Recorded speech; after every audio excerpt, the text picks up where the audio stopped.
결혼 생활 30년 차를 맞이하는 한 여집사님이 계십니다. 그런데 이분이 세상에 참 남편을 태양으로 그렇게 비유를 합니다. 태양 같은 분이라는 거예요. 그래서 실제로 신혼 때는 정말 그렇게 따뜻하게 자기를 대해주고 자기 인생을 환하게 비춰주어서 정말 이 지구가 태양을 중심으로 돌듯이 자기는 지난 30년 동안을 남편을 중심으로 그렇게 살아왔다는 것입니다. 그런데 30년이 지났는데도 여전히 이 남편이 태양이랍니다. 그래서 주변 사람들이 아니 어떻게 그럴 수가 있냐고, 남편이 태양이라니 그렇게 좋냐고 그렇게 물어봤어요. 그랬더니 이 여집사님이 하시는 말씀이 내가 차마 두 눈 뜨고 쳐다볼 수 없는 태양이라고, 짜증나고 화딱지가 나서. 여러분, 우리가 처음 사랑에 빠졌을 때는 오 솔레미요, 당신은 나의 태양이라고 그렇게 사랑을 고백했으면서 시간이 지나고 또 함께 살면서 그의 리얼한 실체가 드러나면서 차마 두 눈 뜨고 볼 수 없는 존재가 되어버린 그런 관계들이 의외로 많이 있습니다. 여러분, 서로 좀 불쌍히 여기고 그래도 감사의 조건을 찾으며 살기를 주님의 이름으로 축복합니다. 오늘 본문에도 태양이 나옵니다. 그런데 그 태양은 시간이 지나면서 차마 두 눈 뜨고 볼 수 없는 그런 태양이 아니라 한결같이 영원토록 변함없는, 그래서 정말 태양, 거기서 생명과 치유와 능력과 소망이 되는 우리 예수님을 상징하는 태양입니다. 여러분, 이 구약의 이 마지막 세 책은 학개, 스가랴, 말라기입니다.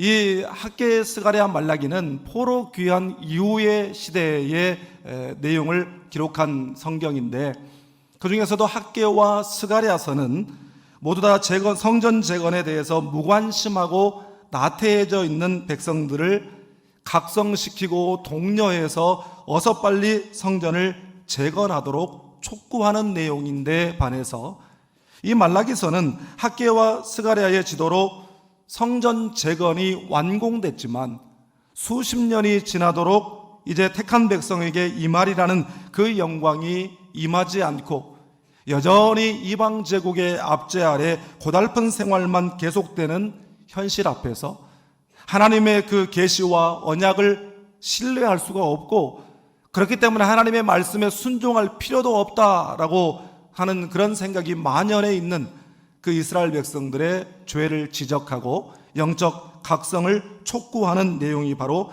말라기서의 내용입니다. 오늘 본문에 공의로운 해로 소개하고 있는 참 빛이신 예수 그리스도의 치료하는 광선이 여러분의 인생의 구석구석을 비추심으로 삶의 어두움이 물러가고 육신의 질병이 치료되고 마음의 상처가 정말 치유받고 인생의 밝은 빛이 임하게 되기를 주님의 이름으로 축복합니다. 먼저 오늘 본문 2절 상반절 말씀을 우리 함께 읽겠습니다. 내 이름을 경외하는 너희에게는 공의로운 해가 떠올라서 치료하는 광선을 비추리니 아멘. 본문은 말라기 당시에 이스라엘 백성들이 그렇게 사모하고 또 기다리던 장차 오실 메시아, 즉 예수님을 공의로운 해, The Son of Righteousness라고 그렇게 묘사하고 있습니다. 여러분, 성경이 왜 예수님을 이 태양으로, 해로 그렇게 비유했을까요? 그것은 모든 이 어두움을 정복할 유일한 힘이 바로 빛이기 때문인 줄 믿습니다. 여러분, 그래서 아무리 이 밤이 깊어도 우리의 태양 되시는 예수 그리스도께서 떠오르시는 그 순간 우리 인생을 덮고 있었던 그 어두움이 물러가고 절망이 거두어지고 저주가 떠나가고 마침내 찬란한 소망의 아침이 밝아오게 되는 줄 믿습니다. 그런데 본문은 그 공의로운 해가 떠오르면 치료하는 광선을 비춘다 이렇게 말씀합니다. 우리 주님이 이 땅에 오시면, 주님이 임하시면 치유의 역사가 일어난다는 것입니다.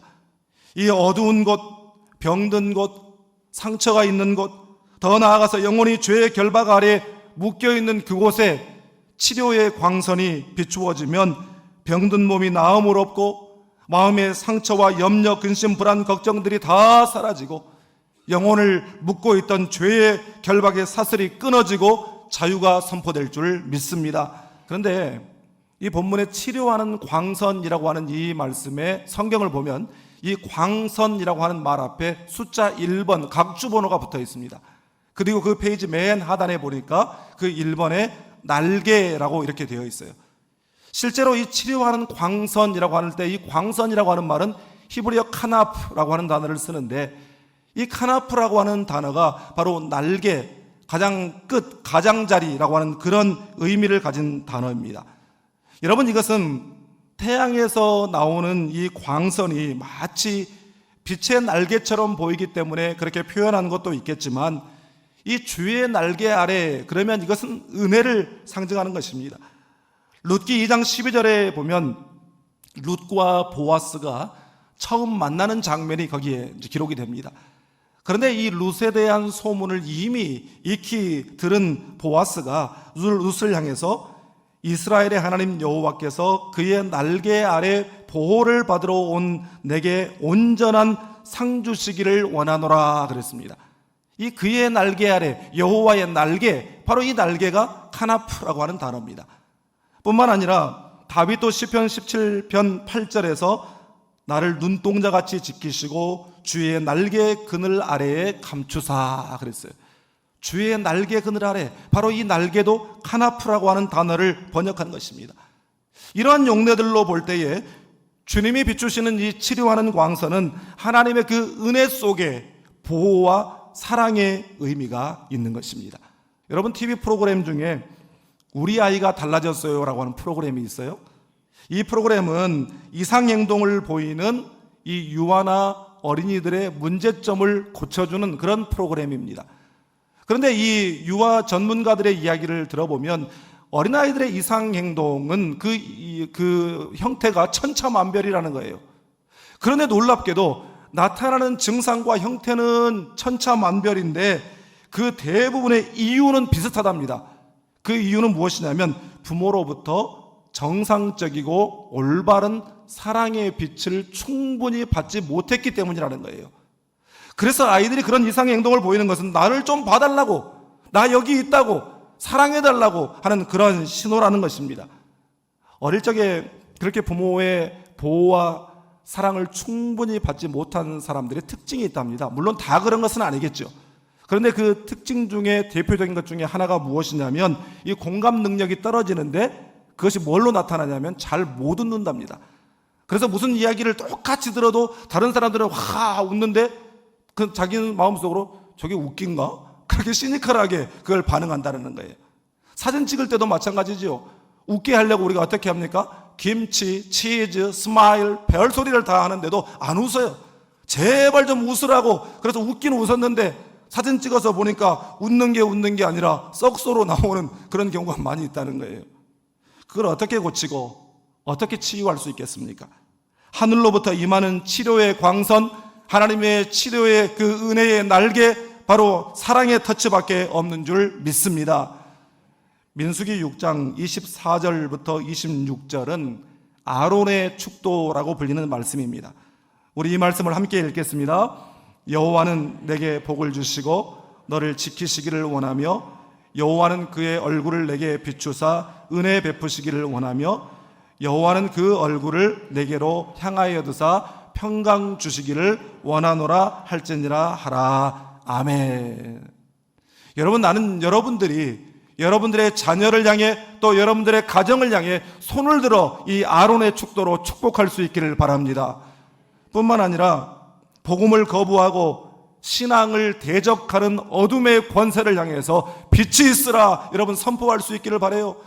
여러분, 그것이 가정이나 직장이나 공동체의 분위기라면 그 가정을 향해, 직장을 향해, 공동체를 향해 손을 들고 빛이 있으라 선포하십시오. 그리고 어둠의 권세에 사로잡혀 있는 사람이 있다고 한다면 그 사람 앞에 설 때마다 마음속으로 그를 향해 빛이 있으라 선포할 수 있기를 바랍니다. 여러분의 가정에 여호와 하나님의 은혜의 빛, 평강의 빛이 비춰지기를 축복합니다. 그래서 어두움의 권세의 결박이 부서지고 어두움이 물러나고 냉랭한 가슴이 뜨거워지고 밝은 웃음이 회복되고 사랑이 회복되기를 주님의 이름으로 축복합니다. 다음으로 본문 2절 하반절 말씀을 함께 읽겠습니다.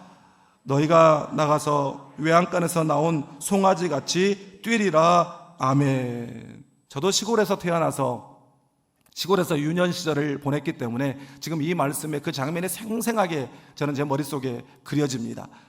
옛날에 시골집에는 외양간이 있었어요. 그래서 이 외양간에서 소를 키우는데 옛날에는 소가 농사일을 하는데 굉장히 중요한 역할을 감당했잖아요. 그러니까 소가 이 농가의 재산 목록 1호였습니다. 아니 가족이나 다름없었어요. 그런데 뭐 집안에 큰 돈이 필요하거나 예를 들어서 자녀가 대학을 간다든지 뭐 결혼을 시켜야 된다든지 그러면 소를 팔았거든요. 그러면 이제 소를 팔러 나가면 아버지도 울고 엄마도 울고 아이도 울어요. 왜냐하면 가족이니까요. 그래서 요즘처럼 그 소를 키울 때 사료를 주거나 이 짚을 던져주고 마는 것이 아니라 이 짚을 잘게 썰어서 가마솥에 그것을 넣고 물을 붓고 그것을 끓여서 그렇게 주었어요. 아마 여기도 어릴 적에 쇠죽 끓여보신 분들 많이 계실 겁니다. 근데 아침에 아버지가 쇠죽을 쑤시기 위해서 외양간 문을 열거든요. 그러면 밤새 그 안에서 어미소와 함께 갇혀있던 송아지가 문을 열기가 무섭게 그 사이로 확 뛰어나와요. 그래서 마당을 벌쩍벌쩍 뛰어다닙니다. 좋아가지고 점프를 하고. 그렇게 좋아할 수가 없어요.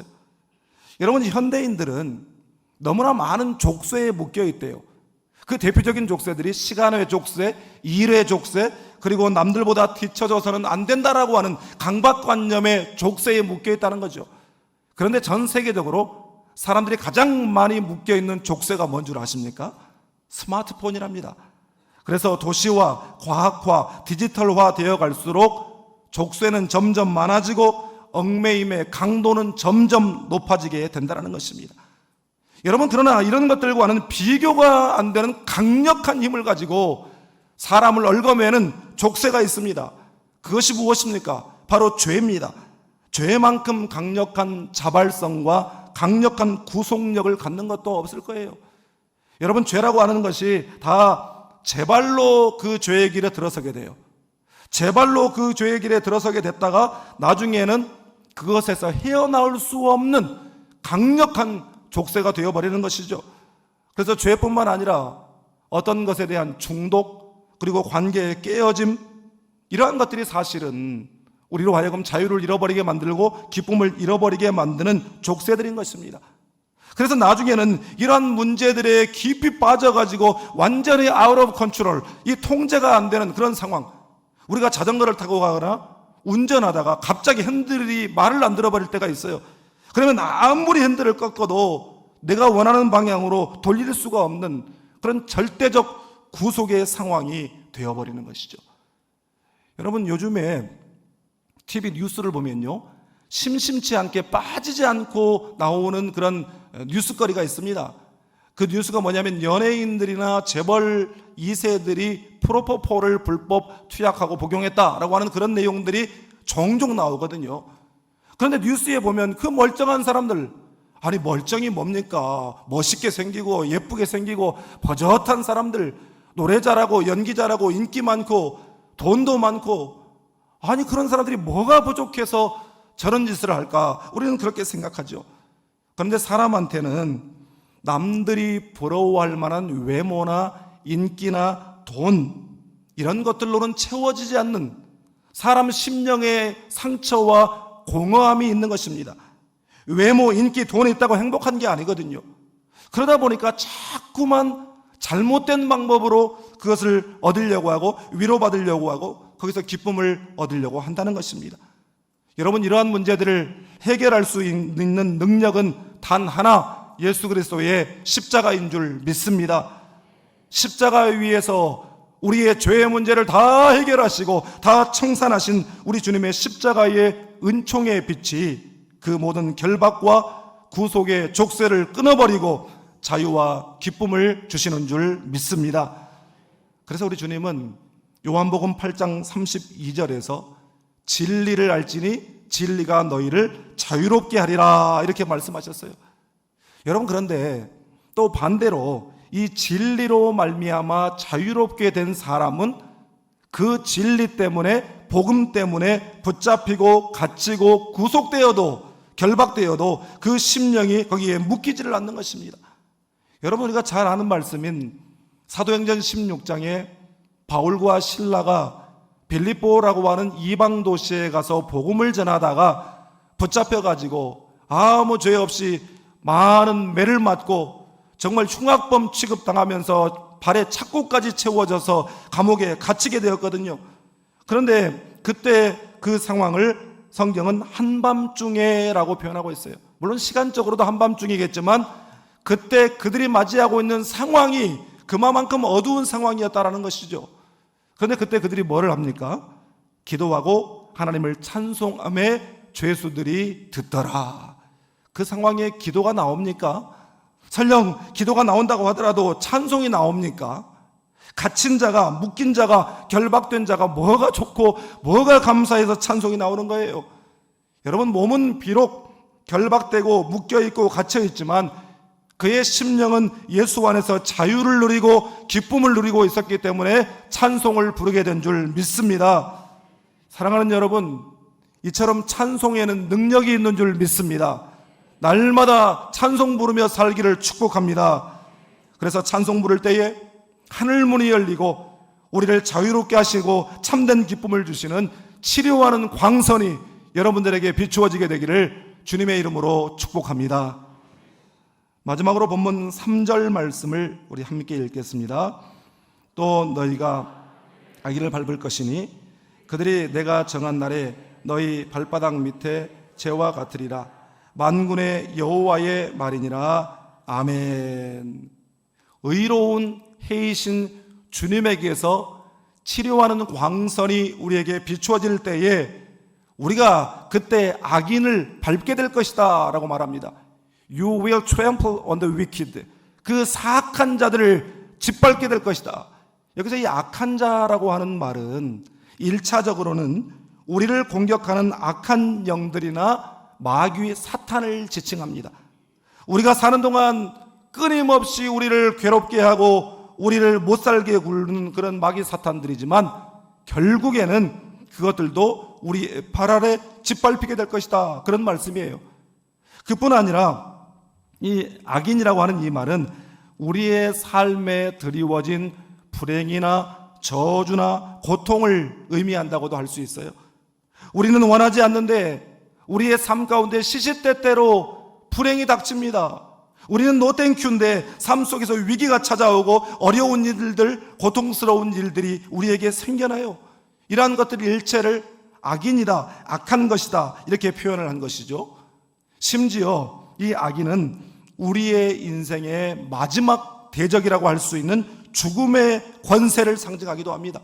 이것마저도 짓밟게 될 것이다, 이렇게 말씀하는 것입니다.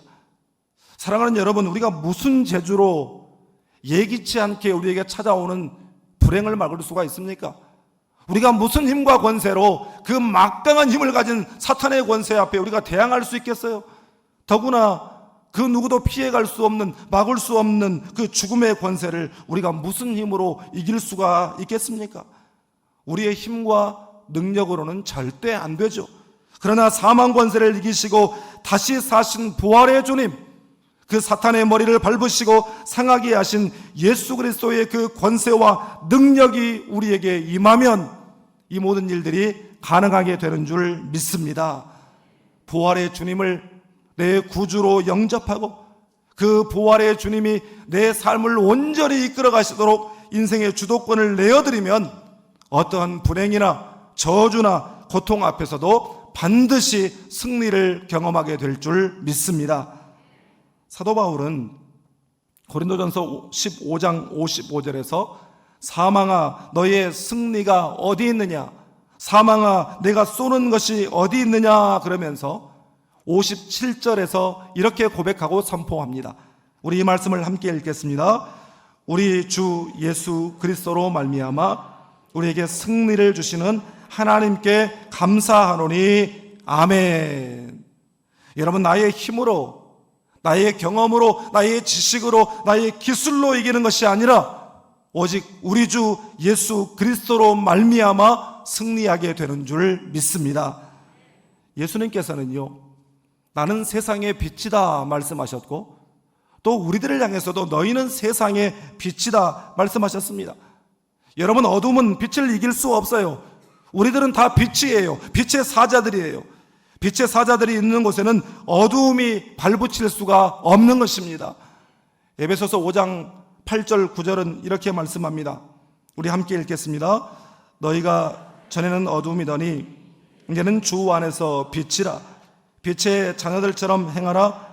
빛의 열매는 모든 착함과 의로움과 진실함에 있느니라. 아멘. 빛의 사자로서 살아가는 그 삶에는 빛의 열매들이 나타난다는 거예요. 당연하죠. 그런데 그 빛의 열매는 어떤 것이냐? 착함과 의로움과 진실함이라는 것입니다. 저는 이것을 선행과 공의로운 삶과 진실한 말이라고 해석하고 싶습니다. 빛의 사자는 그의 말과 그의 행실과 또한 그의 삶을 통해 사실은 그의 얼굴 표정에서부터 사실은 빛이 나타납니다.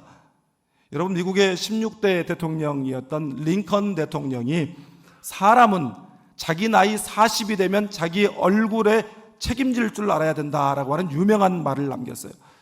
여러분, 그렇지만 사실 나이가 40이고 50이고 그게 중요한 것이 아니라, 여러분, 예수의 사람, 빛의 사자들은 자기 얼굴, 자기 표정에 책임을 질 줄 아는 사람이 되어야 되는 줄 믿습니다.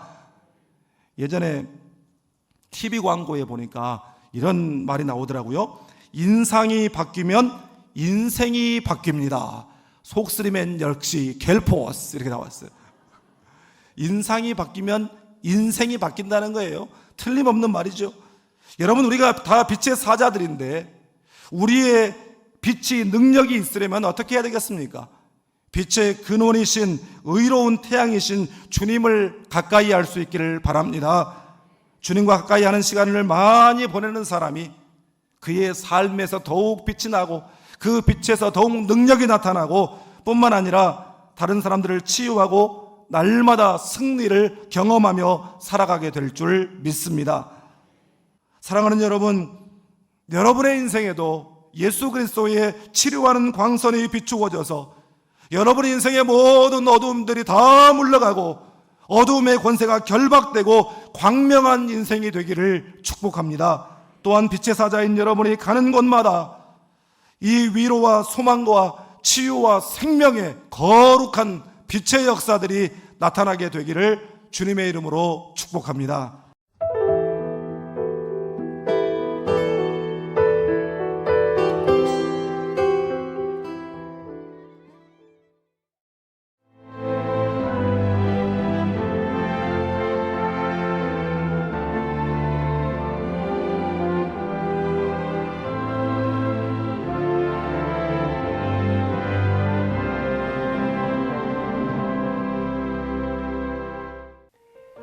CBS를 사랑해 주시는 전남 지역 청취자 여러분, 안녕하십니까?